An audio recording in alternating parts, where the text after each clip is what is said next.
What's up, everybody? It's your girl Yvette here, reporting live from Port Gibson, Mississippi.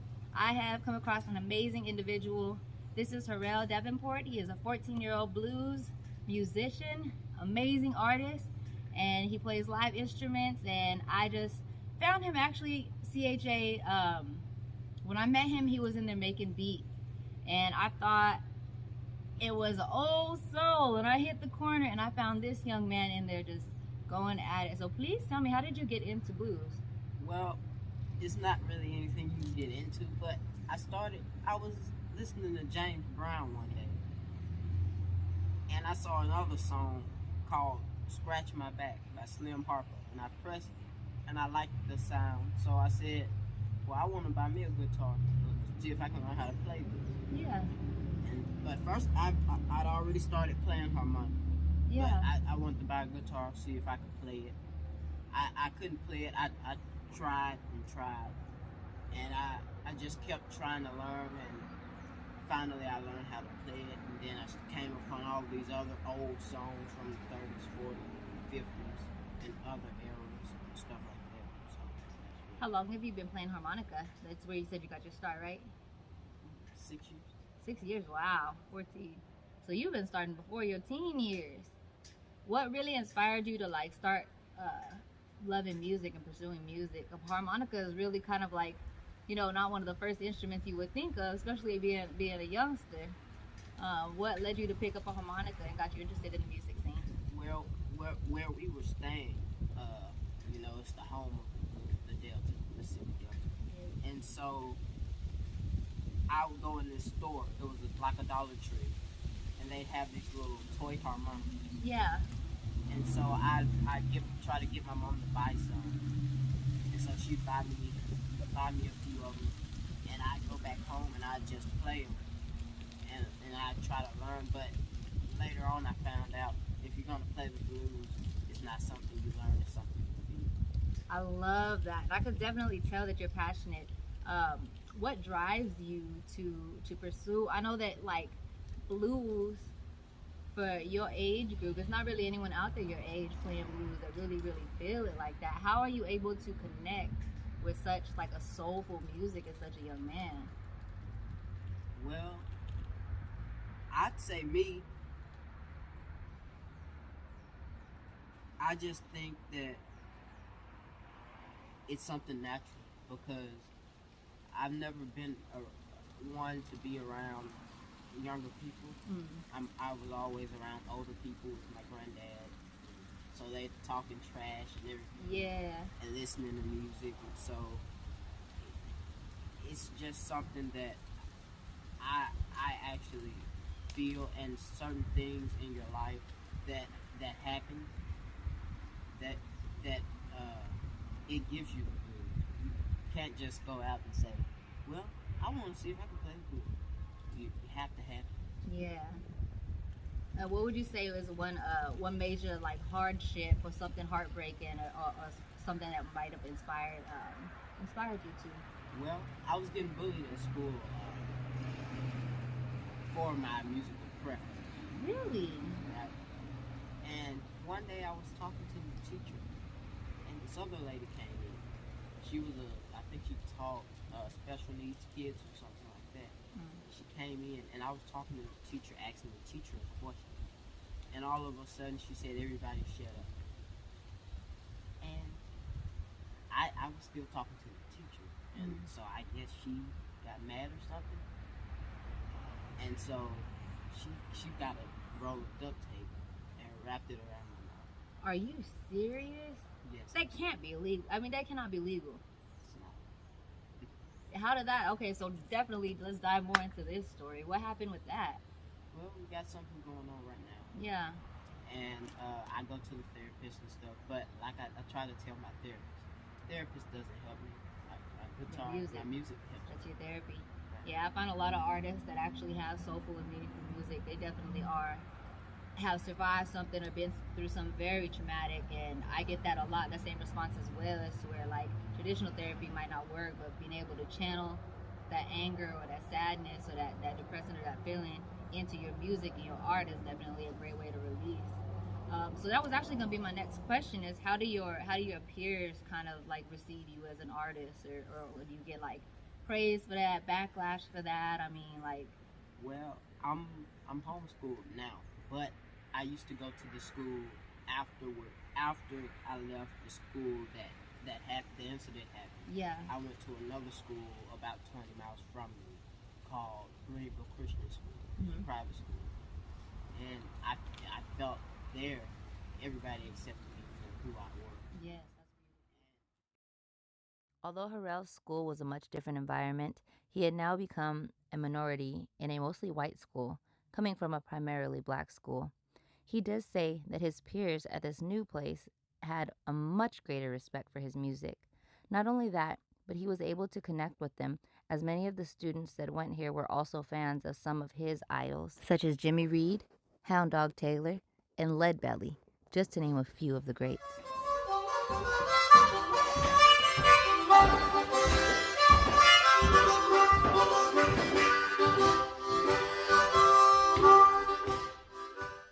Okay, so you bring up a really good point with that. As far as like different races coming into a genre that was primarily, an African American art, a lot of people feel like some of those bands you mentioned as the greats were more thieves than anything. I've heard a lot of people say that, a cultural appropriation, and they took over the art and kind of like stole it away. Do you feel like it was more of a theft from the culture, or more of like an appreciation that just kind of drew people in? Well, there's two answers, two ways to answer this. If you take a song and you just take it and hear me singing it and go to the studio and record it, that would be stealing. So the other way, okay, if I'm playing a riff and this song is recorded, and you go back and play it, it wouldn't be stealing unless you say, well, this is my riff, I created this, I created that. Or if you just like to play covers, give the original artist their props. But it's not stealing for me to go out there and say, if I was white, for me to go out there and say, or white or black, let me just state that. If I was to go out there and say, well, I'm gonna play a song that I wrote. Okay, if I go do that and then somebody says, hey, can I play your song, or I'm gonna go play this song on stage, that wouldn't be stealing as long as they give you your props. Right. That's due to you, because they're trying to keep it alive. When you're trying to keep something alive, you don't just, if I have a heart attack right now, you don't just stop pumping my chest if I'm still breathing. But if you see that my soul leaves my body and I die, if I stop breathing and my pulse stops, then you stop trying to save it. It's just like a doctor's office. They're not just gonna, if they see you're dying, they're not just gonna let you die. So people say, well, they stole this, but you gotta understand that we're the ones letting our music, our genre, die. They're keeping theirs alive. You gotta worry about yourself before you worry about what they're doing, what this person is doing, what Tom and Sue are doing. Right. And that goes back to what you said. It don't matter the skin color. Blues comes from the soul. That's, if you've been through heartbreak or tragedy and you feel like it. Like, I feel like you're definitely right about that. It's not a color thing. It's about paying homage to something that you love, that you feel. I think it's beautiful that you accept, not based on skin. You know that, certain people are there for the appreciation of the art, and you're able to look past more than just the skin thing. How did that affect you as far as like when you left the school because of the bullying scene, and you actually found a group of peers that is more accepting and appreciative of your music? Did that make you want to pursue even harder? Did it make you feel a lot of pressure that people were watching, or how did that kind of like transition from that type of environment to the private school to the home setting? What would you say is like, how would that transition affect your actual music? It didn't affect it at all because it did in a way. It made me feel like people weren't behind me. Yeah. And it made me feel like I wasn't alone. But I was already pushing hard. Once I put my foot on the gas, I don't put it on the brake. I love that. So another thing I want to say from when you asked about the race thing. If, say for instance, Mr. Eric Clapton, he's done a lot of songs with Mr. B.B. King. Okay, people say he's this, he's that, but that you gotta understand that man's made his money, Right. and he's done this and done that. But a lot of people try to knock him. I don't try to knock him. I just state my opinion. So if I say I don't really like his music, I say that the only reason I say it is because he does mostly covers, and he doesn't give them their credit. Right. He's been doing it for the last 50 years, but he's made his money. So I can't talk until I go out there and say, oh well, this is hard. I understand why and what he was going through, and what he's done. So we as people, the whole world, we need to stop saying this person is this person is that. Just accept it and understand that that person's made their money, that person's went to their school and done their schooling, that person's earned their job, went to college, got their degrees and stuff like that. You have to worry about yourself before you can worry about anyone else, and that's my part. I really like that, and I feel like you definitely stand behind that. I've seen you perform at some venues. I've seen you come to the studio and do your thing in private. I've seen you on your lives talking about, how you feel strongly about opinions, even when they're not always the most popular opinion. What gives you the confidence to just make a decision and stand on it? I know a lot of people, especially in your age group, fall, to the peer pressure or just like having to mask their emotions and everything. But you are so perseverant and strong, and you stand behind what you say. Where do you think that comes from?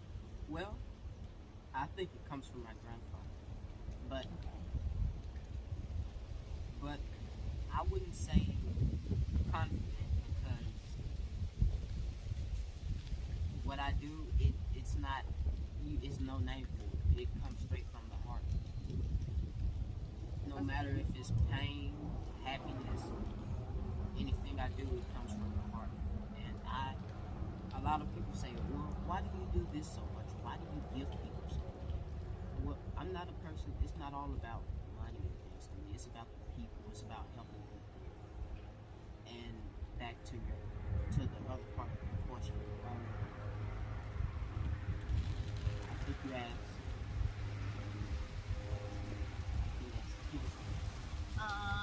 I just said, where does that confidence build from? Like, at such a young age, you're able to make a decision and make an discernment or evaluate a situation. You form your opinion, you stick by it.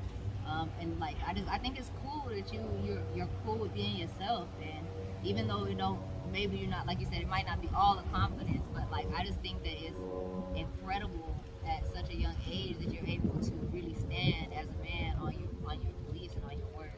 It really comes from, sorry to cut you off. No. It really comes from my grandfather, because like I said, he used to tell me, don't beat around the bush. And he didn't beat around the bush. If I asked him a question, he told me outright.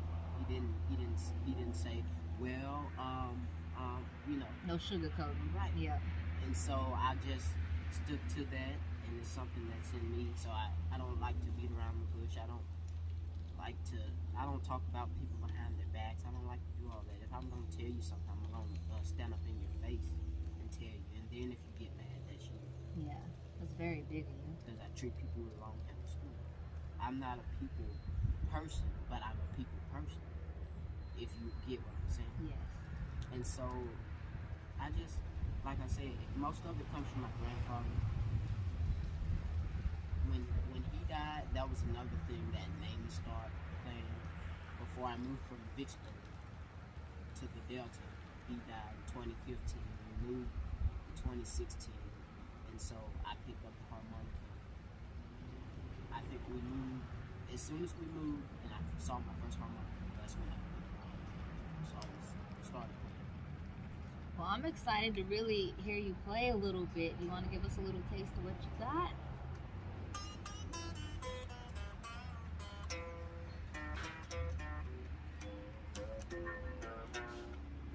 Well, I'm going down to Louisiana. Going down to get me a little old mojo hang.